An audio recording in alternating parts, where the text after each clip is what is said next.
श्रीमा Shri Arvind online Shri Arvind पाठचक्र रे योगदान करथिबा भाई अपा मानकु नमस्कार।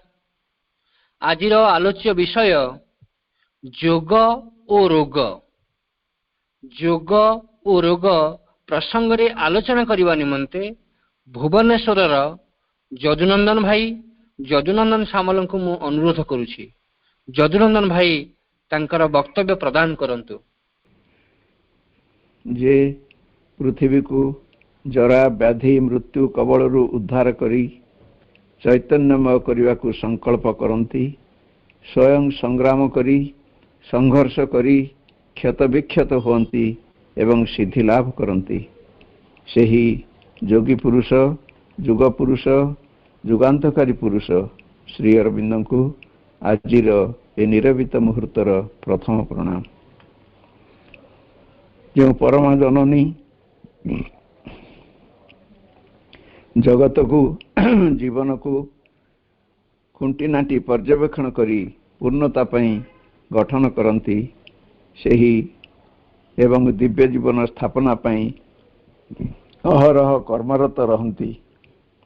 सही जननी आनंदमयी चैतन्यमयी सत्यमयी को आजिर ए निरवित मुहूर्तर प्रथम प्रणाम। वंदे मातरम। शुभरात्रि। यही रात्रिर नीरव निस्तब्ध बेलारे दूर दूरांतरे उपस्थित थिबा माँ को भल पाउथिबा भाई अपा मानकु मोर आंतरिक अभिनंदन और नमस्कार। आमे एक आध्यात्मिक परिवेश भितर अछू एवं माँ एवं प्रभु विद्यमान अछंती। आमर आस्पृहा मध्य ता सहित रही एभली एक सुंदर परिवेश भितर आमे किसी समय कटेया पई स्थिर करिचु। माँ भी जोगाड़ करचंती। आमे सेथिपई माँ को पाखरे अशेष कृतज्ञ रहिबा। वर्तमान जो विषयटी चयन करा जाइछि योग और रोग, एटा गोटे केमिति ओडुआ लागुची। योग सहित रोगर कौन संपर्क? योग तो करिवो, योग करिके भगवान को पाइबो, तेणु रोग ता सहित कौन संपर्क रही? किंतु आमे ताकू पर्यायवाचरे आलोचना करिबा।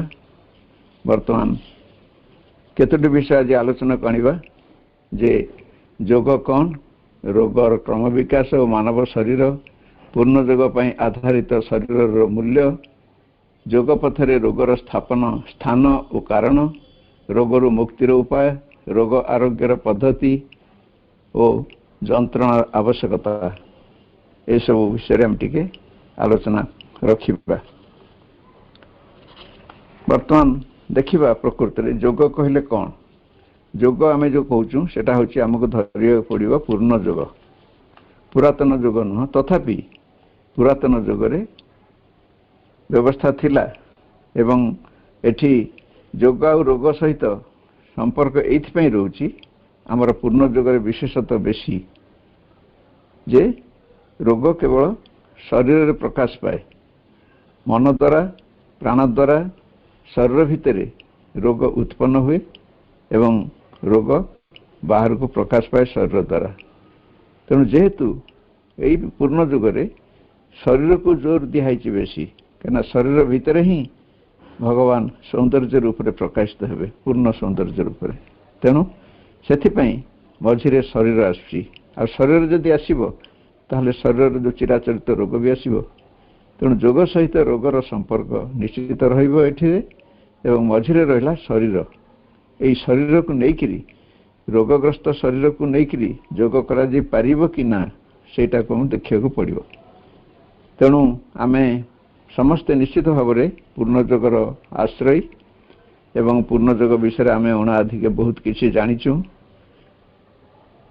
तथापि एठी श्री अरविंद जहाँ कहउछन्ति योग विषय तार अर्थ होछि समग्र जीवन ही योग। श्री अरविंद का वाक्य समग्र जीवन। समग्र जीवन माने केवल मनुष जीवन नुह, प्राणीर जीवन, गछलतार जीवन, जहाँ जहाँ सब जीवकूल जीवसत्ता सृष्टि अच्छा समस्त समस्ते योग कर कथा अधिक आम आलोचना नबानी समस्त जोग कर गछ मध्य जोग करुच्ची किंतु से माने अवचेतना भितर जोग कर मनीष चेतना सहित जोग करुच्ची तेणु एठी पूर्णयोगे गोटे अति संक्षेप जदि आम कह पूर्णयोग कौन ना पूर्णयोग शब्दर अर्थ होउची आत्मपूर्णता दिगरे एक श्रृंखलाबद्ध प्रचेष्टा जहाँ आमर अपूर्णता रही मनरे प्राणरे शरीर रे ताकू केमिति भाव गोटे श्रृंखलाबद्ध भावरे सेगुड़िक सब दूर करा जाय परिबो एवं ये मन प्राण शरीर को प्रस्तुत करी रखिया पड़िबो जहाँ फल रे से जो परम सत्ता भगवान से आरि भितर को प्रवेश करिवे एटा लक्ष्य रखाई जहाँ फल साधारण जीवन दिव्य जीवन रे परिणत हो तेणु जदि यह ताले वर्तमान रोग हो तो आम जानी समस्ते आम रोग समस्ते भोगुचु ताने आम पर्यायवाची पुंखानुपुंख भाव आलोचना पर्याय को जीवा मझे जो शरीर रहा से शरीर विषय आम टे आलोचना को आनिबा शरीरटार मूल्य कौन अन्य माने कहिसंती जे शरीर व्याधि मंदिरम शरीर माने केवल रोगर मंदिर से आउ ता छड़ा ता पाखरे किछि नाही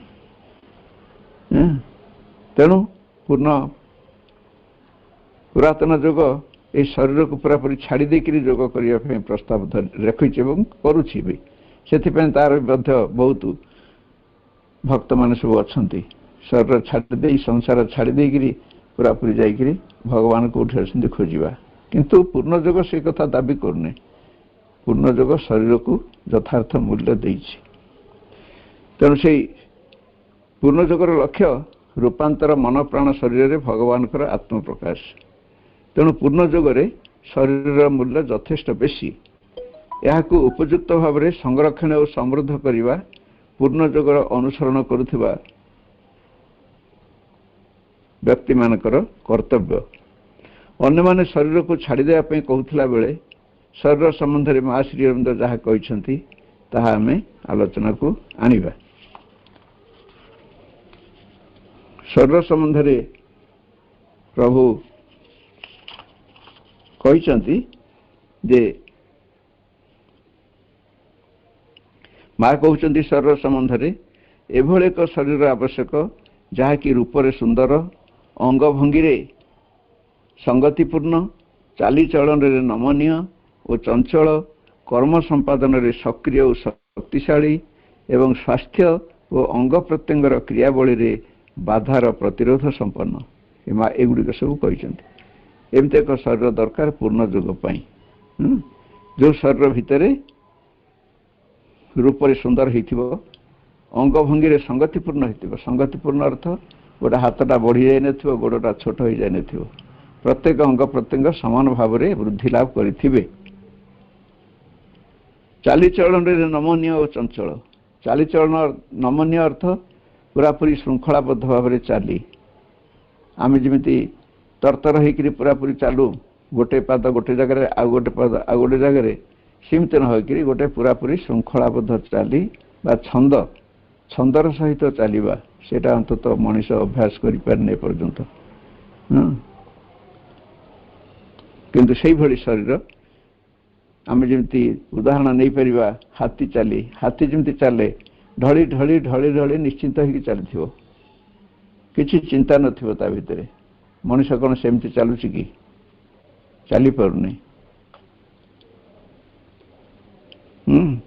कर्म संपादन रे सक्रिय और शक्तिशाली एमती भाव से प्रस्तुत होकर रही शरीर जेकोसी समय जेकोसी कार्य दिज्व से जमी संपन्न कर बिना दुविधारे बिना आपत्ति आ शक्तिशाली रही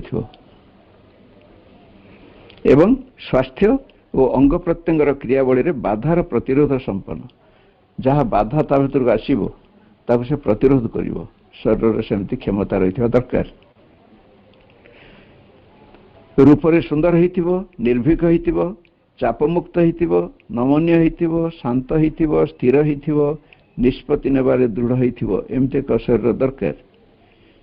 शरीर भगवत शरीर एक केन्द्र होइथिबा दरकार तथा भगवान प्रकाश एक जंत्र बा आधार होइकि रहबा दरकार। प्रतियोगितार मनोभाव शरीर भितर नथिबो, बाहुबल बढ़ेकरी पहली मान हेबाकु नथिबो, स्थूल भूमि रे दिव्य जीवन तथा दिव्य जननीकर सुदक्ष जंत्रटी हेबा पई शरीर आमको प्रदत्त होइछि। शरीर चेतनमय हेबो, सदा तरुण रहिबो, वृद्धत्वरु मुक्त हेबो एवं परिशेष रे अमरत्व प्राप्त हेबो। यह होछि पूर्ण जोगर लक्ष्य। आ गोटे कहिछि जे शारीरिक मनरे अमरत्व रोगबाधि मुक्त हेबार आदिम अभिप्सा प्रकाश करुछि। शरीर जदि अमर नहंता ताले से अमरत्वर प्रकाश कहीं ता भीतर हुंता कि कहीं चिंता आसंता कि प्रत्येक मनुष्य कहीं कहते कि मैं मरबी नहीं बोली। मरवा अर्थ शरीर चली जावा, किंतु कई तो चाहूना शरीर जावाई तार निश्चित भाव में संभावना रही दिने ना दिने ये शरीर अमर हम। आउरी कहुई जे शरीर हूँ आत्मार एक मंदिर। शरीर भितर बहु अजना संपद सब रही आम जान। पिंड ब्रह्मांड एकमत, ब्रह्मांड रे जहाँ रही पिंड रे से रही, किंतु आम से पर्यंत जानिनु ए शरीर भितर कौन सब रही आमर धारणार बाहर। कोष मानक मध्य जीवन शक्ति रही जहाँ मनुष्य को बंचाई आनी। शरीर मध्य भगवान अच्छा। यहाँ हूँ से शरीर आम बेसी मूल्यवान। आ गोटे भाव श्री अरविंद कहते शरीर विषय जे शरीर को मु प्रथमे धर्म साधन भावे, माने शरीर द्वारा ही धर्म साधन हो पारिबो। श्री अरविंद मत कार्यरत प्रकाशित व्यक्तित्वर एक केन्द्र बिंदु भाव तथा संसार समस्त सृष्टि और कार्य भितर आध्यात्मिक जीवन और क्रियाकलापर मूल भित्ति भाव में मु मूल्यांकन करे। ये शरीर द्वारा यही सब कार्य हो पार। आध्यात्मिक जीवन यदि यापन करार अच्छी ताले शरीर भितर ही हम। एवं जदि अंतत सुंदर सौंदर्य सकल सौंदर्यर अधीश्वर जी परम ब्रह्म परात्पर सी जदि ये प्रकृत हे तेणु तांकर सौंदर्य ए प्रकृत हो पार। से शरीर समर्थ हो पार। तेणु श्री अरविंद कहते यही दृष्टि मुझे मूल्यांकन करे। मो पाई शरीर होउची मन प्राण समेत दिव्य समग्रतार एक अंश। जो समग्र दिव्य भगवान अच्छी तांकर जहाँ जहाँ सब उपादान सब तांक भितर अच्छी से उपादान एक अंश होउची शरीर। तेणु शरीर मध्य दिने भगवान हो जाय परियो। से होउची आत्मार एक रूप। यह दुसाध्य भावे स्थूल भावी और आध्यात्मिक उपलब्धि बा उपयोगी करने लगी अयोग्य भावी उपेक्षा करने बा हेय ज्ञान करने उचित नुहे। शरीर को आम सब आड़े दौच, शरीर बहु अजत्न करुच, शरीर को टिके हेले दृष्टि भी दि जाऊनी। बहुत कथा रही जहाँ फल गोटे सुस्थ शरीर कर्मठ शरीर बलशाली शरीर आम पाऊना एपर्यंत पाईना। यह जाग्रत होई सचेतन हो पार एवं विवर्तन मध्य दे यह आत्मा को तथा अपना भितर थिबा भगवान को उपलब्धि करि परिबो। मो दृष्टि रे यह भगवत उपलब्धि पई एक योग्य जंत्र और आधार हो पारिबो। ये होची श्री अरविंद मत शरीर उपरे। वर्तमान आम आसीबा योगर क्रम विकास और मानवर शरीर। माँ कहते विषय जे जोग क्रम क्रम विकास लाभ कला एवं विवर्तन रे मानव शरीर मध्य सेमती विकास लाभ करुछि। अजाणतरे जानतरे आम जापर प्रकृत शरीर विकास केमती होउछि, किंतु विवर्तन भितर विवर्तनर लक्ष्य होछि विकास। तेणु विवर्तन भितर एतरे समस्त आम चलीचे शरीर मन प्राण सब चलती शरीर विकास निश्चित भाव में होउछि। श्रीमंत आहरी कहते मृत्यु मध्य आमर जो होउछि शरीर सी मध्य शरीर विकास एक अंश। तामाने परवर्ती शरीर जो आसुची से पूर्ववर्ती शरीर अपेक्षा निश्चित भाव में अधिक भाव में नमनीय हो, अधिक भाव में शक्ति सामर्थ्य ता भीतर बहन कर क्षमता थी। ତେଣୁ ଏଇଭଳି ଭାବରେ ଯେଉଁ ମୃତ୍ୟୁ ଆମର ରହୁଛି, ତେଣୁ ଏକ ନୂତନ ଶରୀର ଗଠନ ପାଇଁ ମୃତ୍ୟୁର ଆବଶ୍ୟକତା ରହୁଛି ବୋଲି ଶ୍ରୀ ଅରବିନ୍ଦ କହୁଛନ୍ତି। ପୃଥିବୀ ଇତିହାସର ଏକ ସନ୍ଧିକ୍ଷଣରେ ମା କହୁଛନ୍ତି, ପୃଥିବୀ ଇତିହାସର ଏକ ସନ୍ଧିକ୍ଷଣରେ ଆମମାନେ ଉପସ୍ଥିତ। ଅନନ୍ତ କାଳ ମଧ୍ୟରେ ଏହା କେବଳ ଏକ ମୁହୂର୍ତ୍ତ ମାତ୍ର, କିନ୍ତୁ ମାନବ ଜୀବନ ତୁଳନାରେ ଏହା ଦୀର୍ଘ। ଅନନ୍ତ କାଳ ତୁଳନାରେ ଆମର ଏଇ ଯେଉଁ ପୃଥିବୀରେ ଆମର ସ୍ଥାୟିତ୍ୱ ଏଟା ଏକଦମ ନଗଣ୍ୟ, ଗୋଟେ ବିନ୍ଦୁ ବିସର୍ଗ ବି ତା ଦେହରେ ରହିପାରିବନି, କିନ୍ତୁ ଆମ ମନ ଜରିଆରେ ଏଇଟା ଦୀର୍ଘ। ଆମେ କିଏ କହୁଛି 100 ବର୍ଷ ବଞ୍ଚିଛି, କିଏ କହୁଛି 80 ବର୍ଷ ବଞ୍ଚିଛି, ତାମାନେ ଏଟା ମନ ଜରିଆରେ, ଆମ ଜରିଆରେ ଏଟା ଦୀର୍ଘ, କିନ୍ତୁ ଅନନ୍ତ କାଳ ଜରିଆରେ ଏହାର ମୂଲ୍ୟ କିଛି ନାହିଁ। ନୂତନ ପରିପ୍ରକାଶ ସକାଶେ ନିଜକୁ ପ୍ରସ୍ତୁତ କରିବା ଲାଗି ଭୌତିକ ବସ୍ତୁ ସକଳ ପରିବର୍ତ୍ତିତ ହେଉଛି। এই କଥା ଯେଉଁ ଆଗରୁ କୁହାଯାଉଥିଲା ଯେ ଶରୀର ପରିବର୍ତ୍ତିତ ହେଉଛି, ମୃତ୍ୟୁ ଜରିଆରେ ଶରୀର ପରିବର୍ତ୍ତିତ ହେଉଛି। ମୃତ୍ୟୁକୁ ଶ୍ରୀ ଅରବିନ୍ଦ କହିଛନ୍ତି ଗୋଟେ ଜାଗାରେ, perpetual death is the condition of the material immortality. ଯଦି ଏମିତି ଭାବରେ ଧାରାବାହିକ ଯେଉଁ ମଣିଷ ଶରୀରକୁ ଛାଡ଼ିବ ପୁଣି ନୂଆ ଶରୀର ଧରିବ, ଏମିତି ଏମିତି ହେଇକିରି ସେ ଗୋଟେ ପରପେଚୁଆଲ ଡେଥ୍, ଏମିତି ଡେଥ୍ ଚାଲିଥିବ। ତାପରେ ସେଇଟା ହେଉଛି ଯେ କଣ୍ଡିସନ ଅଫ୍ ମ୍ୟାଟେରିଆଲ ଇମୋର୍ଟାଲିଟି, ମାନେ ଆଦ୍ୱାରା ଶରୀରର ଅମରତ୍ୱ ଦିନ ନା ଦିନେ ପ୍ରକାଶ ପାଇଯିବ। ତେଣୁ ଏଠି ମା ସେୟା କହୁଛନ୍ତି ଯେ ଭୌତିକ ବସ୍ତୁ ସକଳ ନୂତନ ପରିପ୍ରକାଶ ସକାଶେ ନିଜକୁ ପ୍ରସ୍ତୁତ କରିବା ଲାଗି ଭୌତିକ ବସ୍ତୁ ସକଳ ପରିବର୍ତ୍ତିତ ହେଉଛନ୍ତି, କିନ୍ତୁ ମାନବ ଶରୀର ଯଥେଷ୍ଟ ନମନୀୟ ନୁହେଁ ଏବଂ ଏହି ପରିବର୍ତ୍ତନ ପାଇଁ ତାହା ପ୍ରତିରୋଧ କରୁଛି। ସେଥିପାଇଁ ବିଶ୍ୱ ଶୃଙ୍ଖଳାର ସଂଖ୍ୟା ଏପରିକି ବିଶ୍ୱାସର ବାହାର ବ୍ୟାଧି ସବୁ ବଢ଼ିବାରେ ଲାଗିଛି ଓ ଚିକିତ୍ସା ବିଜ୍ଞାନ ଲାଗି ଏକ ସମସ୍ୟା ପାଲଟିଛି।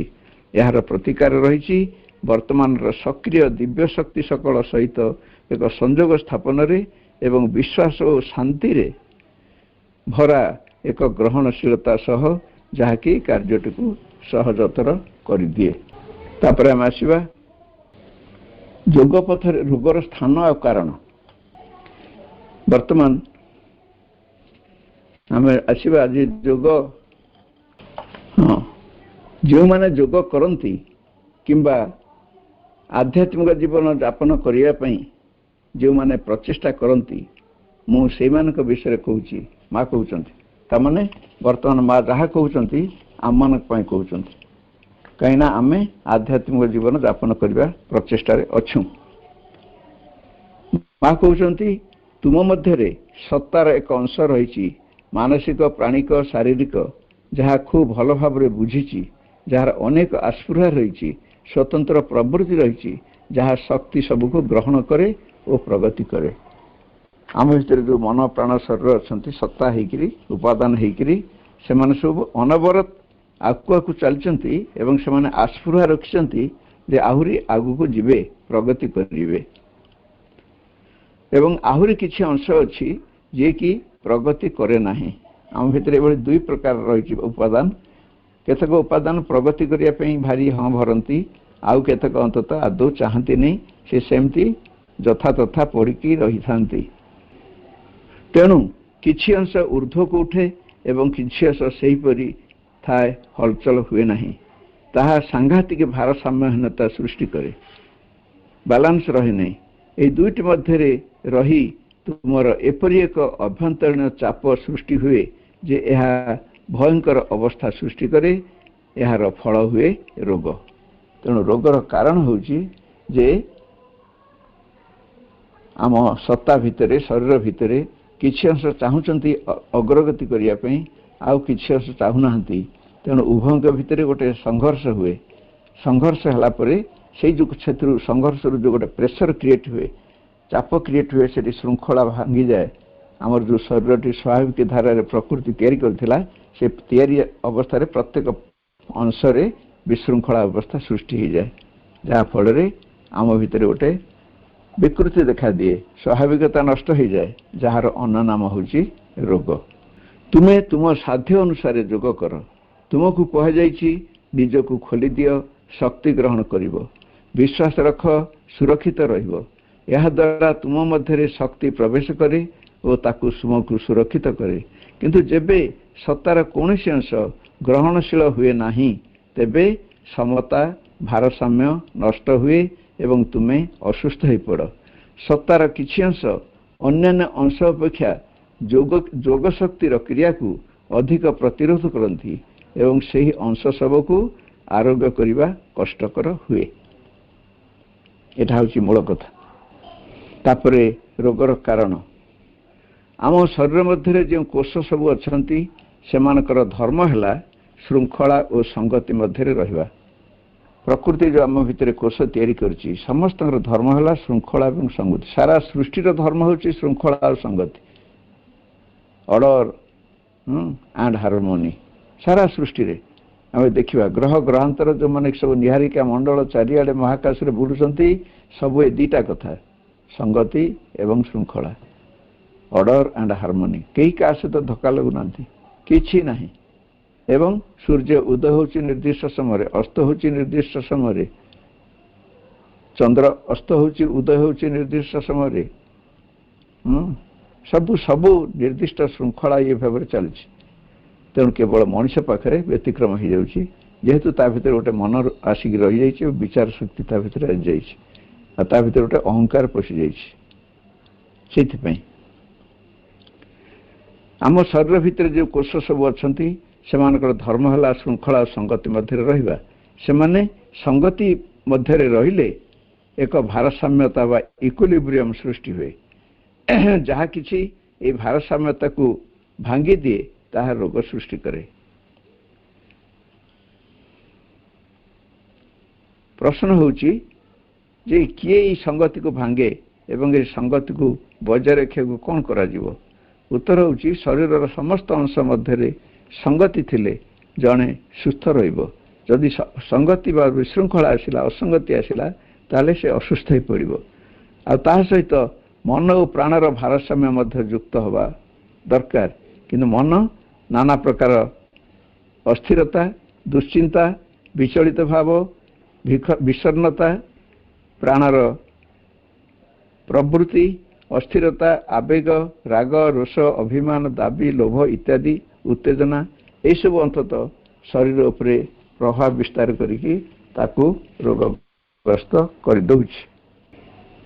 ଶରୀର ଅସୁସ୍ଥତାର ମୁଖ୍ୟତମ କାରଣ ହେଉଛି ଶରୀର ମଧ୍ୟରେ ଅସ୍ଥିରତାର ଆରମ୍ଭ। ଶରୀର ମଧ୍ୟରେ ଅସ୍ଥିରତା ଆରମ୍ଭ ହେଲେ ଶରୀର କମ୍ପି ଉଠେ। ଏଟା ହେଉଛି ଲକ୍ଷଣ।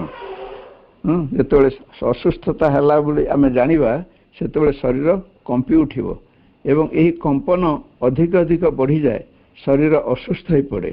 ତାପରେ ଆଶଙ୍କା ତା ଭିତରେ ବଢ଼ିଯାଏ। ଗୋଟିଏ ଅଂଶ ବିଶ୍ରାମ ନେବାକୁ ଚାହୁଁଛି, ଅନ୍ୟ ଅଂଶଟି କାମ କରିବାକୁ ଚାହୁଁଛି। ପରସ୍ପର ମଧ୍ୟରେ କଳହ ହୁଏ, ଫଳରେ ଅସୁସ୍ଥତା ଆସେ। ଦ୍ୱିତୀୟ କାରଣ ହେଉଛି ଭୟ। 100 ଭାଗରୁ 90 ଭାଗ ଭୟ ଅବଚେତନରୁ ଆସେ। ଅବଚେତନ ଆମେ ଜାଣିଛୁ ସେଟା ଏକ ମଣିଷ ଭିତରେ ସୃଷ୍ଟି ଆରମ୍ଭରୁ, ମଣିଷ ସୃଷ୍ଟି ଆରମ୍ଭରୁ ସେଟା ଗୋଟେ ଷ୍ଟୋର ହାଉସ୍ ଭଳିଆ ଆମେ ଯଦି କହିବା, ମନର ଭଣ୍ଡାର ଘର, ସବୁ କଥା ଜିନିଷ ତା ଦେହରେ ରହିଥିବ। ଯାହା କିଛି ହେଲା ଷ୍ଟୋର ହାଉସ୍ରେ ଭର୍ତ୍ତି କରିଦିଅ। ସେମିତି ସୃଷ୍ଟି ଆରମ୍ଭରୁ ଆମ ଭିତରେ ଏମିତି ଗୋଟେ ଚେତନାର ଜାଗା ରହିଛି ଯେଉଁଥିରେ କି ଆମ ଭିତରେ ଯାହା କିଛି ଆମେ ଚିନ୍ତା କରୁଛୁ, ଯାହା କିଛି କାର୍ଯ୍ୟ କରୁଛୁ, ସବୁ ସବୁ ସବୁ ଗୋଟେ ରେକର୍ଡିଂ ହେଇକରି ତା ଭିତରେ ସବୁ ରହିଯାଇଛି। ତା ଭିତରେ ଖରାପ ଜିନିଷ ବହୁତ ଅଛି, ଭଲ ଜିନିଷ କମ୍ ଅଛି। ତେଣୁ ସେଇଥିରୁ ଭୟ ଗୋଟେ ଜିନିଷ ତା ଭିତରେ ରହିଯାଇଛି। ସେଇଥିରୁ ସେ ଭୟଟା ଅବଚେତନାରୁ ବାହାରକୁ ଉଠି ଆସେ। ଆମେ ସ୍ୱପ୍ନରେ ଦେଖୁ ଭୟଗ୍ରସ୍ତ ହେଇକି ଆମେ ଦୌଡ଼ୁଛୁ, ଆମକୁ ଗୋଟେ ବାଘ ଗୋଡ଼ଉଛି ଖାଇବା ପାଇଁ, ଦେହ ହାତ ଏକଦମ ଝାଡ଼ରେ ବୁଡ଼ିଗଲାଣି। ତେଣୁ ସେଇ ଭୟ ଅବଚେତନରୁ ଆସେ। ତେଣୁ ମା ସେଇ କଥା କହୁଛନ୍ତି ଯେ 100 ଭାଗରୁ 90 ଭାଗ ଅବଚେତନରୁ ଭୟ ଆସେ। ଆଶଙ୍କା ଭୟକୁ ଆହୁରି ବେଶୀ ବଢ଼ାଏ। ଭୟ ଆସିଲେ ଉଦ୍ବେଗ ସୃଷ୍ଟି ହୁଏ। ଜଣେ ଯେତେବେଳେ କୌଣସି ଜିନିଷକୁ ଭୟ କରେ ତାହାର ସମ୍ଭାବନାକୁ ଗ୍ରହଣ କରିବାକୁ ସେ ଅନୁମତି ଦିଏ। ଯଦି ଆମେ ଭୟ କରିବା ଯାହାକୁ ଆମେ ଅନୁମତି ଦେଲୁ, ତୁ ଆମ ଭିତରେ ପ୍ରବେଶ କର। ଆମେ ଯଦି ଭୟକୁ ଡରିବା ତାହେଲେ ସେ ଆମକୁ ବେଶୀ ଡରେଇବ। ତେଣୁ ମା ତ ସେଥିପାଇଁ କହିଛନ୍ତି ତମେ ମୃତ୍ୟୁ ଆସିଲେ ଡରିବନି ଏବଂ ମୃତ୍ୟୁକୁ ଡାକିବନି। ଦୁଇଟା କଥା କରିବ। ମୃତ୍ୟୁକୁ ଆମନ୍ତ୍ରଣ କରିବନି ଆସିବା ପାଇଁ, ଆଉ ଆସିଲେ ଡରିବନି। ତେଣୁ ଏହା ଦ୍ୱାରା ଶରୀରର ପ୍ରତିରୋଧକ ଶକ୍ତି ନଷ୍ଟ ହୁଏ ଏବଂ ରୋଗ ପ୍ରତି ଶରୀର ଖୋଲା ହେଇଯାଏ। ଭୟ ହିଁ ସାଧାରଣତଃ ସଂକ୍ରମଣର କାରଣ। ଏ ଯେଉଁ ସଂକ୍ରମଣ ହେଉଛି ଚାରିଆଡ଼େ ସଂକ୍ରମଣ, ବର୍ତ୍ତମାନ କରୋନା ସଂକ୍ରମଣ, ଏଟାର ମୂଳ କାରଣ ହେଉଛି ଭୟ, ଆଉ କିଛି ନାହିଁ। ସବୁ ଜିନିଷ ଭୟରୁ ଆସେ, ଭୟରୁ ପୁରାପୁରି ଚାରିଆଡ଼େ ବ୍ୟାପିଯାଏ। ଏଥିରେ ମାନସିକ ଭୟ, ପ୍ରାଣିକ ଭୟ, ଶରୀରର କୋଷମାନଙ୍କର ଭୟ, ଅର୍ଥାତ୍ କୋଷଗୁଡ଼ିକ ଯାହା କିଛି ଅପ୍ରୀତିକର ଯନ୍ତ୍ରଣାଦାୟକ ସେସବୁକୁ ଭୟ କରନ୍ତି। କୋଷମାନେ, ଆମର ଯେଉଁ ଶରୀରର କୋଷ ଅଛି ସେ ସ୍ୱାଭାବିକ ଭାବରେ ବହୁତ ଶାନ୍ତ। ସେ ଶାନ୍ତ ଭାବରେ ରହିବାକୁ ଚାହାନ୍ତି, ଶାନ୍ତିରେ ରହିବାକୁ ଚାହାନ୍ତି, ନିରବତା ଭିତରେ ରହିବାକୁ ଚାହାନ୍ତି। କିନ୍ତୁ ଆମେ ତାକୁ ଅନ୍ତତଃ ନିଜର ଏଇ ଯେଉଁ ମନ ପ୍ରାଣର ଏଇ ଯେଉଁ ବିଭିନ୍ନ ପ୍ରକାର ଚିନ୍ତା ଇତ୍ୟାଦି ଦ୍ୱାରା ଶରୀରକୁ ପୁରାପୁରି ଭାରାକ୍ରାନ୍ତ କରିଦେଉଛେ, ଯାହାଫଳରେ ସେ କୋଷଗୁଡ଼ିକ ବହୁତ ଦୁର୍ବିପାକର ଅବସ୍ଥାରେ ରହନ୍ତି, ତାଙ୍କୁ ସେଇଟା ଭାରି ଭୟ ଲାଗେ। ଆଉ ଯଦି କୋଷ ଭିତରେ ଭୟ ବେଶୀ ବଢ଼ିଗଲା ତାହେଲେ ଶରୀର ନିଶ୍ଚିତ ଭାବରେ ଭୟଗ୍ରସ୍ତ ହୋଇଯିବ। ବାତାବରଣ ସହ ଆଦାନ ପ୍ରଦାନ।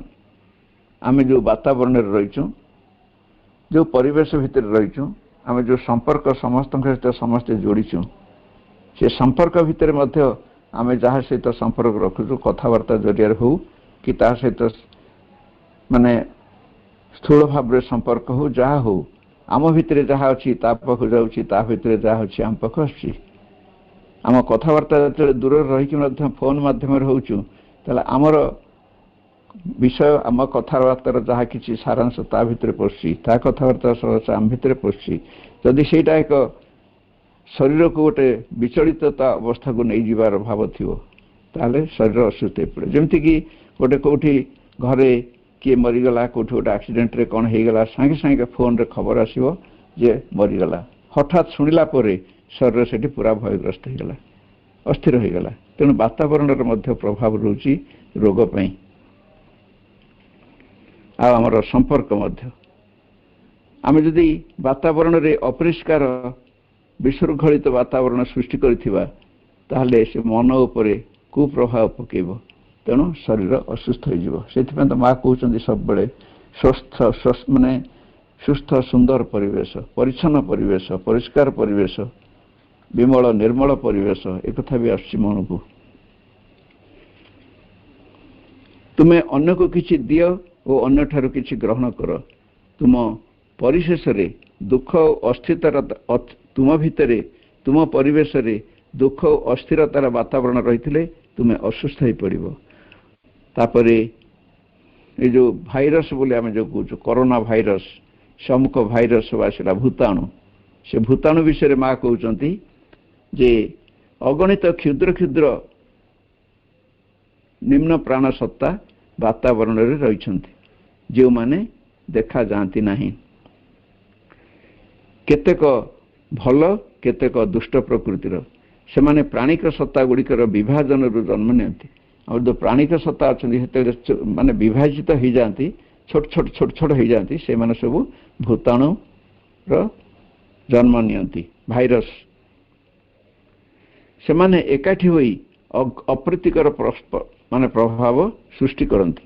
ଦୁର୍ଘଟଣା, କୋଳାହଳମୟ ଜନସମାଗମ ସେମାନଙ୍କୁ ଭଲ ଲାଗେ। ସେଇମାନଙ୍କୁ ଦୁର୍ଘଟଣା ହେଲେ ଯଦି କିଛି ରକ୍ତପାତ ହେବ ତାଙ୍କୁ ଭଲ ଲାଗିବ, ମରିଗଲେ ଭଲ ଲାଗିବ, ଗୁଡ଼େ ଲୋକ ଜମିକିରି କୋଳାହଳ ଏକଦମ ଇଆଡ଼ୁ ସିଆଡ଼ୁ କରୁଥିବେ, ସେଗୁଡ଼ା ସବୁ ଭଲ ଲାଗିବ। ଏହି କ୍ଷୁଦ୍ର ସତ୍ତା ଗୁଡ଼ିକ ପରସ୍ପର ମଧ୍ୟରେ ଯୁଦ୍ଧ କରି କ୍ଷତ ବିକ୍ଷତ ହୁଅନ୍ତି, ଭାଙ୍ଗି ଯାଆନ୍ତି। ଏହାକୁ ସୂକ୍ଷ୍ମାଣୁ ବା ଭାଇରସ୍ କୁହାଯାଏ। କରୋନା ସେଇମାନଙ୍କ ଭିତରୁ ଗୋଟିଏ। ସେମାନେ ଅତର୍କିତ ଭାବରେ ବ୍ୟକ୍ତି ସତ୍ତାକୁ ଆକ୍ରମଣ କରି ଅସୁସ୍ଥ କରିଦିଅନ୍ତି, ସଂକ୍ରାମକ ହୁଅନ୍ତି। 1919ରେ ଜାପାନର ଭୟାନକ ଫ୍ଲୁ ମାଙ୍କୁ ହେଇଥିଲା। ମା ସେଠି ଥିଲେ ଏବଂ ମା ନିଜେ କହୁଛନ୍ତି ସେ ଔଷଧ ଖାଉନଥିଲେ। ସେ ଥରେ ସନ୍ଧ୍ୟାରେ ଫେରୁଛନ୍ତି, ଭୀଷଣ ଜ୍ୱର ହେଲା। ଜ୍ୱର ହେଲା ଯେ ହେଲା, ବିଛଣା ପଡ଼ିଗଲେ, ଆଉ ତାର ଭଲ ହେବାର କେହି ତ ପାଖରେ ନାହାନ୍ତି, ମରଣାନ୍ତକ ଅବସ୍ଥା ହେଇଗଲା। ଏବଂ ସେ ଯେତେ ତାଙ୍କର ଶକ୍ତିକୁ ପ୍ରୟୋଗ କରୁଛନ୍ତି, ସେ ଆଉ କିଛି କମୁନି। ଶେଷକୁ ସେ ତାଙ୍କର ଗୂଢ଼ ଶକ୍ତି ଯେଉଁଟା ସେ ଜାଣିଥିଲେ ତାକୁ ବାହାର କଲେ, ଆବାହନ କଲେ। ସେ ଗୂଢ଼ ଶକ୍ତି ଆସିକି ତାଙ୍କ ଆଗରେ ଛିଡ଼ା ହେଲା। ତାକୁ କହିଲେ, ସେ ଦେଖିଲେ ସେ ଯେଉଁ ତାକୁ ଗ୍ରାସ କରିଛି କିଏ, ତାକୁ ଦେଖିଲେ ସେ ଗୋଟେ ସୈନିକ ପୋଷାକ ପିନ୍ଧିଛି ତା ମୁଣ୍ଡଟା କଟା ହେଇଯାଇଛି, ସେ ବର୍ତ୍ତମାନ ଚାରିଆଡ଼େ ବୁଲିକି ତାର କ'ଣ ଗୋଟେ ପ୍ରତିଶୋଧମୂଳକ ମନୋଭାବ ରହିଛି, ତା ଭିତରେ ହିଂସାତ୍ମକ ମନୋଭାବ ସମସ୍ତଙ୍କ ଭିତରେ ପଶୁଛି, ସମସ୍ତଙ୍କୁ ମାରୁଛି। ଏଇଟା ତାର ଗୋଟେ ପୁରାପୁରି ତାକୁ ଖୁସି ଲାଗୁଛି। ସେ ମା ଦେଖିଲେ ଆଗରେ, ତାପରେ ତାଙ୍କର ଗୂଢ଼ ସତ୍ତାକୁ ତା ସହିତ ଲଗେଇଲେ, ତା ସହିତ ଯୁଦ୍ଧ କର। ପରସ୍ପର ଭିତରେ ସଂଗ୍ରାମ ହେଲା ଏବଂ ସେ ଭାଇରସ୍ ଯେ ଆସିଥିଲା ଫ୍ଲୁ, ସେଇ ସତ୍ତା ରୂପ ନେଇକିରି ସେ ପଳେଇଲା, ଛାଡ଼ିକିରି ପଳେଇଲା ଜାପାନ ପୁରାପୁରି। ତା ପରଦିନ ଅନ୍ତତଃ ସକାଳେ ଖବର ପାଇଲେ ଯେ ଫ୍ଲୁରେ ମରୁଥିବା ଲୋକଙ୍କ ସଂଖ୍ୟା ବହୁତ କମିଯାଇଛି। ତେଣୁ ଇଏ ହେଉଛି ସେଇ ମା ତାକୁ ଜୟ କଲେ। ତେଣୁ ଇଏ ହେଉଛି ସେଇ ପ୍ରାଣସତ୍ତାମାନେ ଯେତେବେଳେ କ୍ଷୁଦ୍ର କ୍ଷୁଦ୍ର ହେଇଯାଆନ୍ତି, ସେମାନେ ଏମିତି ହେଇଯାଆନ୍ତି। ତାପରେ ଆହୁରି ଗୋଟେ ଭୟ ଆସେ, ସ୍ନାୟୁବିକ ଦୁର୍ବଳତା। ଆମର ସ୍ନାୟୁମଣ୍ଡଳରେ ଦୁର୍ବଳ ହେଇଯାଆନ୍ତି, ସେତେବେଳେ ଅସୁସ୍ଥତା ରୋଗ ଆସିଯାଏ। ଆଉ ଗୋଟେ ଆସେ କ୍ଷୟ, ଯେତେବେଳେ ଅନ୍ତତଃ ବାର୍ଦ୍ଧକ୍ୟ ଆମର ଉପସ୍ଥିତ ହୁଏ, ମାନେ ଯୌବନର ଶକ୍ତି ସାମର୍ଥ୍ୟ ସବୁ କମି କମି ଚାଲିଯାଏ, ସେତେବେଳେ ମଣିଷ ରୋଗଗ୍ରସ୍ତ ହେଇଯାଏ। ଆଉ ଗୋଟେ ରହିଛି ଯଥାର୍ଥ ଭୋଜନ ନ କଲେ, ବିଶ୍ରାମ ନ କଲେ, ଶରୀରକୁ ଅଧିକ ପରିଶ୍ରମ କରେଇଲେ ସେଗୁଡ଼ା ସବୁ ରୋଗର କାରଣ ହେଇଯାଆନ୍ତି। ଆଉ ଗୋଟେ ରହିଛି ଡ୍ରଗ୍ ସେବନ। ଏ ଯେଉଁ ନିଶା ଖାଇଲେ, ନିଶା ଖାଇବାର ଅଭ୍ୟାସ ଯେଉଁମାନଙ୍କର ଅଛି, ସେମାନେ ତାଙ୍କ ଅସୁସ୍ଥତାକୁ ଡାକି ଆଣନ୍ତି। ଏସବୁ ଜାଣିଲା ପରେ ଆମେ ବର୍ତ୍ତମାନ ଦେଖିବା ଯେ ଆମେ ଜାଣିଲେ ପ୍ରକୃତରେ ବର୍ତ୍ତମାନ ରୋଗର ସମସ୍ୟା, ରୋଗର କାରଣ, କାହିଁକି ସବୁ ରୋଗ ହେଉଛି, ଏଗୁଡ଼ା ସବୁ ମାନେ ମନୁଷ୍ୟକୃତ, ଏସବୁ ଆଉ କିଛି ନୁହଁ। ରୋଗ ବୋଲି ଗୋଟେ କିଛି ପ୍ରକୃତରେ ଜିନିଷ ନାହିଁ। କାହିଁକିନା ମଣିଷ ଯେତେବେଳେ ଜନ୍ମ ଲାଭ କରିଥିଲା, ଯେତେବେଳେ ସୃଷ୍ଟି ଯେତେବେଳେ ଆରମ୍ଭ ହେଇଥିଲା, ସେତେବେଳେ କୌଣସି ଆନନ୍ଦରୁ ସୃଷ୍ଟି ହେଇଥିଲା, କୌଣସି ନିରାନନ୍ଦରୁ ନୁହେଁ। କିନ୍ତୁ ସୃଷ୍ଟି ମୂଳରେ ତାର ବିପରୀତ ଶକ୍ତି ଗୁଡ଼ାକ ସବୁ ରଖିଦିଆହେଲା। କାହିଁକି ନା ସୃଷ୍ଟି ଯଦି ବିପରୀତ ଶକ୍ତି ନ ରହିବ, ତାହେଲେ ସୃଷ୍ଟିରେ ପରିପୂର୍ଣ୍ଣ ଉପଲବ୍ଧି ହେବନି। ଯଦି ଆଲୁଅ ଆମେ ଜଣେ ଆଲୋକକୁ କେବଳ ଅନୁଭବ କରିବ, କିନ୍ତୁ ଅନ୍ଧାର ତା ସହିତ ନଥିଲେ ତାର ଆଲୋକର ଅନୁଭୂତି ସମ୍ପୂର୍ଣ୍ଣ ହେବନି। ସେଇଥିପାଇଁ ଜୀବନ ସହିତ ମୃତ୍ୟୁ ଯୋଡ଼ା ହେଇଛି, ଯନ୍ତ୍ରଣା ସହିତ ଆନନ୍ଦ ଯୋଡ଼ା ହେଇଛି, ଭଲ ସହିତ ମନ୍ଦ ଯୋଡ଼ା ହେଇଛି, ପାପ ସହିତ ପୁଣ୍ୟ ଯୋଡ଼ା ହେଇଛି। ଏଗୁଡ଼ା ସବୁ ରହିଛି ମୂଳରୁ। କିନ୍ତୁ ପ୍ରକୃତରେ ମାନେ ଅନ୍ଧାରର କିଛି ସତ୍ତା ନାହିଁ। ଆଲୋକର ସଂକୋଚନ ହିଁ ଅନ୍ଧାର। ଆଲୁଅ ଯେତେବେଳେ ନିଜକୁ ଲୁଚେଇ ଦିଏ, ସେତେବେଳେ ଅନ୍ଧାର। ସେମିତି ଆନନ୍ଦ ଯେତେବେଳେ ନିଜକୁ ଲୁଚେଇ ଦିଏ, ସେ ଯନ୍ତ୍ରଣାରେ ପରିଣତ ହେଇଯାଏ। ପ୍ରେମ ଯେମିତି ନିଜକୁ ଲୁଚେଇ ଦିଏ, ସେ ଘୃଣାରେ ପରିଣତ ହେଇଯାଏ। ଏଇଭଳି ଭାବରେ ଆମ ଜୀବନ ମଧ୍ୟ ସେଇଆ। ଆମେ ଏକ ଦିବ୍ୟ ଜୀବନର ଅଧିକାରୀ, କିନ୍ତୁ ଏଇ ଜୀବନ ତାକୁ ଭିତରେ ଘୋଡ଼େଇକି ରଖିଦେଇଛି, ବାହାରୁ ନେଇ। ତେଣୁ ସେଥିପାଇଁ ମା ସବୁବେଳେ କହୁଛନ୍ତି ଯେ ପ୍ରକୃତରେ ଯେଉଁଟା ପ୍ରକୃତରେ ମଣିଷ ଯାହା, ସେ ବର୍ତ୍ତମାନ ସେଇଆ ହେଇକି ନାହିଁ। ତାର ଯଥାର୍ଥ ସତ୍ତା ତା ଭିତରେ ଲୁଚିକି ରହିଛି, ଯେଉଁଟାକି ଆମର ଚୈତ୍ୟ ସତ୍ତା। ସେ ହେଉଛି ପ୍ରକୃତରେ ଆମର ଯଥାର୍ଥ ସତ୍ତା। ତାକୁ ଯଦି ଆମେ ଆଗକୁ ନେଇ ଆସିବା, ତାହେଲେ ଆମର ଅସୁସ୍ଥତା କିଛି ଦରକାର ନାହିଁ, ରହିବନି। ତେଣୁ ତା ଏପର୍ଯ୍ୟନ୍ତ ସମ୍ଭବ ହେଇନି। ଆମେ ସେଇ ସାଧନାରେ ଅଛୁ। ତାପରେ ଆମେ ଏବେ ଦେଖିବା ଯେ ଯଦି ଏତେ କଥା ହେଇଗଲା, ତାହେଲେ ଆର ମୁକ୍ତି କ'ଣ ଅଛି କି ନାହିଁ? ଏ ରୋଗ ହେଇଗଲା ଯେ, କିନ୍ତୁ ରୋଗରୁ ମୁକ୍ତି ତ କିଛି ଥିବ, ଉପାୟ ଥିବ, ଉପାୟ ଅଛି। ସେ ଉପାୟ ସମ୍ବନ୍ଧରେ ବର୍ତ୍ତମାନ ଆମେ ଆଲୋଚନା କରିବା।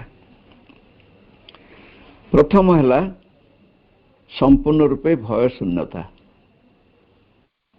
ଆଦୌ ଭୟ କରାଯିବ ନାହିଁ। ଭୟର କାରଣ ଆମେ ସବୁ ଜାଣିଛନ୍ତି ଯେ ଭୟ, ମା କହୁଛନ୍ତି ଭୟ ଅଜଣାତରୁ ଆସେ। ମାନେ ଯେଉଁ ଜିନିଷଟା ମୁଁ ଜାଣିନି, ମୁଁ ସେଟାକୁ ଭୟ କରେ। ଯେତେବେଳେ ମୁଁ ଜାଣିଗଲି, ଆଉ ଭୟ କରିବା ଦରକାର ନାହିଁ। ଦ୍ୱିତୀୟ ଭୟ ଆସେ ଆମର ପାରମ୍ପରିକ ଭୟ। କାହିଁକି? ପିଲାମାନେ ଆମକୁ ପିଲାବେଳରୁ ଆମକୁ ବାପା ମାନେ ସବୁ ଭୟ କଥା ଶିଖେଇଥାନ୍ତି। ବାଘ ଆଇଲା, ସେ ବାୟା ଆଇଲା, ସେ ଭୂତ ଆସିଲା, ଖାଇଦେ, ଅମକ କର, ଏମିତି ସବୁ କରିକି ଆମ ଭିତରେ ସେ ଭୟର ମଞ୍ଜିକୁ ପୋତିଥାନ୍ତି ସେମାନେ। ପାଣିକି ଯିବୁନୁ, ଡରିବୁ, ମାନେ ଥଣ୍ଡା ଧରିବ, ବର୍ଷାରେ ଭିଜିବୁନୁ, ଏମିତି ନାନା ପ୍ରକାର କଥା ସବୁ କୁହାଇଥାଏ ପିଲାକୁ। ତା ଭିତରୁ ଭୟ ଆସିଯାଏ। ତାପରେ ଆଶଙ୍କା ଭୟକୁ ବେଶୀ ବଢ଼େଇ ଦିଏ। ଯଦି କିଛି ଅସୁସ୍ଥତା ଯେତେବେଳେ ହେଲା, ଯଦି ଜଣେ ଆଶଙ୍କାଗ୍ରସ୍ତ ହେଇଯିବ ଯେ କ'ଣ ହେଇଯିବ କି ସରିଗଲା। ଯଦି ବାଟରେ ଯାଉ ଯାଉ ଅନ୍ଧାର ରାତିରେ ଗୋଟେ ପିମ୍ପୁଡ଼ିଟେ କାମୁଡ଼ି ଦେଇଛି, ଯଦି ଜଣେ ଆଶଙ୍କା କରିଦେବ ମୋତେ କ'ଣ ସାପ କାମୁଡ଼ିଲା କି, ତାହେଲେ ସାପ କାମୁଡ଼ିବାର ସବୁ ଲକ୍ଷଣ ତା ଭିତରେ ପ୍ରକାଶ ପାଇଯିବ। ଭୟଟା ଭାରି ମାରାତ୍ମକ ପୁରାପୁରି। ତେଣୁ ଆମେ ଏ ଭୟରୁ କେମିତି ମୁକ୍ତ ହେବା। ଆଉ ସବୁଠୁ ବଡ଼ ଭୟ ହେଉଛି ମୃତ୍ୟୁ ଭୟ, କାଳେ ମରିଯିବି କି, ଏଇସବୁ। ତେଣୁ ସେଥିରୁ ଆମେ କେମିତି ମୁକ୍ତ ହେବା ସେଇଟା ହେଉଛି ବଡ଼ କଥା। ଏ ହେଉଛି ଭୟର ମାନେ ରୋଗର ନିରାକରଣର କାରଣ। ଦ୍ୱିତୀୟ କଥା ହେଲା ଯେ ଆମକୁ ଭୟରୁ ମୁକ୍ତ ହେବାକୁ ହେଲେ ଭଗବାନଙ୍କର ସୁରକ୍ଷା ଉପରେ ସମ୍ପୂର୍ଣ୍ଣ ବିଶ୍ୱାସ ରଖିବାକୁ ପଡ଼ିବ। ଯଦି ଭଗବାନଙ୍କ ଉପରେ ବିଶ୍ୱାସ ରଖାଯିବ, ସିଏ ବର୍ତ୍ତମାନ ଏ ଶରୀର ତାଙ୍କର, ପ୍ରାଣ ତାଙ୍କର, ମନ ତାଙ୍କର, ସିଏ ତିଆରି କରିଛନ୍ତି, ସିଏ ଗଢ଼ିଛନ୍ତି, ସିଏ ତାକୁ ଯେମିତି ଚଳେଇବେ ତାଙ୍କ ପାଖରେ ସମ୍ପୂର୍ଣ୍ଣ ଭାବରେ ସମର୍ପଣ କରିକିରି, ଏବଂ ସିଏ ଯାହା କହୁଛନ୍ତି ଶରୀରକୁ କେମିତି ତୁମେ ତାକୁ ତିଆରି କରିବ, ମନ ପ୍ରାଣକୁ କେମିତି ତୁମେ ରଖିବ, ସବୁ ତାଙ୍କରି କଥା ଅନୁସାରେ ଚାଲିବେ, ତାହେଲେ କିଛି ଅସୁବିଧା ନାହିଁ। ଯେତେବେଳେ ଯାହା ହେବ ସିଏ ତ ମୋ ଅପେକ୍ଷା ଅଧିକ ବିଜ୍ଞ। ସେ କ'ଣ ଦେଖୁନାହାନ୍ତି? ମା କ'ଣ ଜାଣୁନାହାନ୍ତି ମୋ ଭିତରେ କ'ଣ ସବୁ ହେଉଛି? କିନ୍ତୁ ମୁଁ ତାକୁ ଆଡ଼େଇ ଯାଉଛି, ମାଙ୍କ ଉପରେ ପୂର୍ଣ୍ଣ ବିଶ୍ୱାସ ରଖୁନି। ଯଦି ମୁଁ ରଖୁଛି ତାହେଲେ ମା ଯାହା କହୁଛନ୍ତି ତାକୁ ମାନୁନି। ତୃତୀୟରେ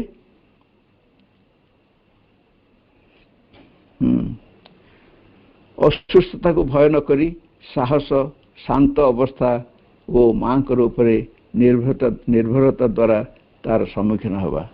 ତେଣୁ ଆମ ଭିତରେ ଯେତେବେଳେ ଭୟ ଆସୁଛି, ଆମେ ଭୟ ଉପରେ ବେଶୀ ଜୋର ଦେବାନି। ଅସୁସ୍ଥତା ଯେତେବେଳେ ଆସୁଛି, ଅସୁସ୍ଥତା ଉପରେ ବେଶୀ ନଜର ଦେବାନି, ତାର ବିପରୀତ ଅବସ୍ଥା ଉପରେ ନଜର ଦେବା, ସୁସ୍ଥତା ଉପରେ ନଜର ଦେବା।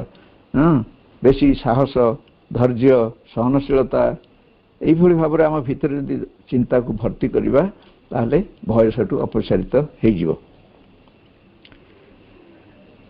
ତାପରେ ଆସୁଛି ନିଜ ବିଷୟରେ,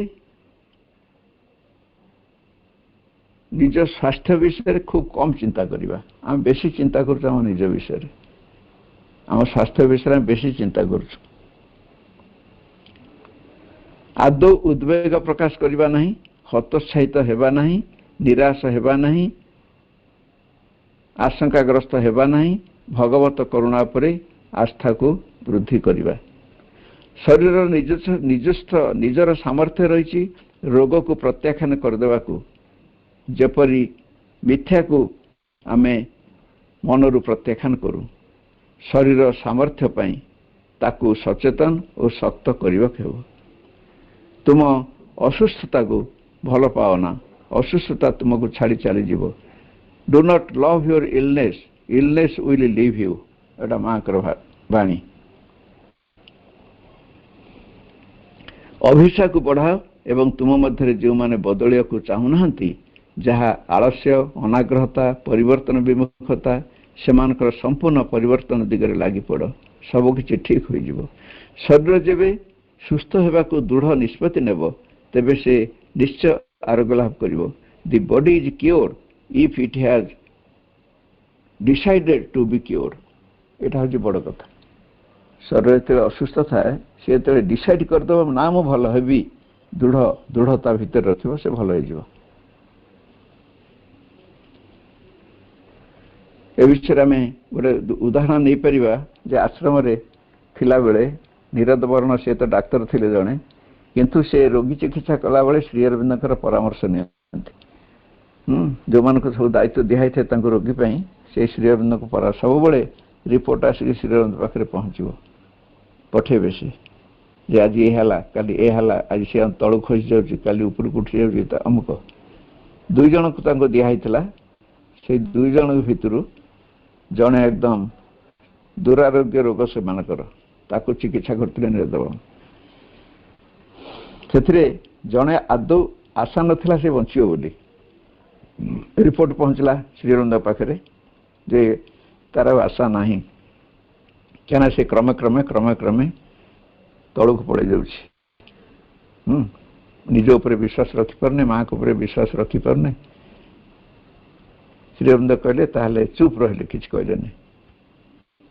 ତାପରେ ଆଉ ଜଣେ ବିଷୟରେ ରିପୋର୍ଟ ପଢ଼ାଲା, ନାଇଁ ସେ ବହୁତ କଷ୍ଟ ପାଉଛି, ତଥାପି आस्था तार रही पूरा विश्वास रही निश्चित माँ भल करदे मत परिशेष देखाला से लोकटी भल होगला ये लोकटी मरीगला श्रीअरविंद कहे शेष को आम सीना शक्ति पठेलु किंतु सी ग्रहण कलानी जार विश्वास ना सी ग्रहण कलानी तेणु ग्रहणशीलता दरकार माँ को आम डाकुच सत कि माँ का शक्ति जो आम पाख आसो जदि आम निजक खोली धरी ना ग्रहणशील हो ना शक्ति केमती कम कर आम कह ना एत शुणिले माँ डाकी डाकी एमती कली मोर देहटा टी भल कले नहीं किंतु ना सेमती ना आम तरफ किसी आमको रखा पड़ो तेणु से निजक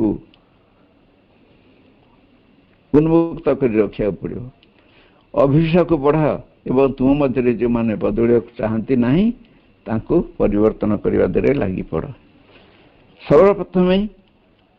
सर्वप्रथम जड़े ता सत्तार समस्त अंग प्रत्यंग और से कार्यकारिता विषय संपूर्ण ज्ञान लाभ करने उचित आम जदि आम सत्तार कौन सब आम भितर रही आमर बायोलोजिकल कौन अच्छी एवं ता छड़ा आहरी अंतर्निहित गुण सब कौन अच्छी ए विषय में पुंखानुपुंख भाव में जानवा दरकार श्रीअरविंद कहते planes and parts of the being आम सत्ता भितर कौन कौन रही आम हृत्पिंडर कार्य कौन केमती चलती पाकस्थल कार्य कौन आमर फुसफुस कार्य कौन अंतनाली कार्य कौन श्वासनली खाद्यनली केते कौन अच्छी सबू तार सबू आमर से ज्ञान आम भितर आसवा दरकार एवं तांकर काम विषय भी आसवा दरकार ताहले मु सचेतन हो पाकस्थल काम हजम करवा ताहले मुझे जानी से हजम कले जाइए देह सुस्थ रहा अधिक खाइबे कि खराब खाद्य खाइबे लोभासक्त होकर खाइबे तेणु आमर समस्त से अंग प्रत्यंग को आम जाना दरकार तापरे मोर कौठु लोभ आसुची कौठु घृणा आसुची कौठु प्रेम भाव आसुची कौठु साहस आसुची से सब पॉइंट आउट करिया पड़ियो मो भितरे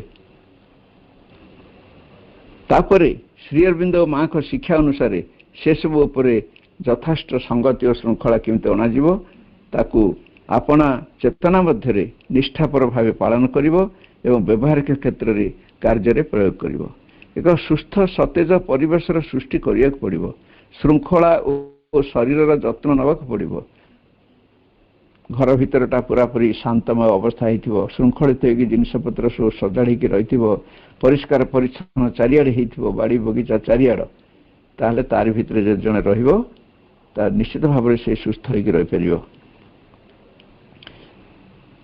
भ्रांत भावनार मुक्त हो स्थिरता और शांति बजाय रख मन को असुस्थतार अलगा करी माँ को अभिमुखी हो यूज विल पावर माँ कहते तुम भर जो विल पावर अच्छी इच्छा शक्ति ताकू बढ़ाओ मु भल हेबी यही कथा इच्छा शक्ति को बढ़ाओ चेतनार परिवर्तन आण दुख सुख अस्तित्वर मूल आनंद रही से आनंद को ही सबुठी खोजा जंत्रणार शेष आनंद रही आम ये भाबा ताहले आम से जंत्रणार उपशम पाइपर कष्ट और जंत्रणार रूपांतर पूर्ण जोगर लक्ष्य यहाँ ही आमर लक्ष्य हो यह सब रोग मुक्तिर उपाय तापर आम शेष पर्याय जे रोग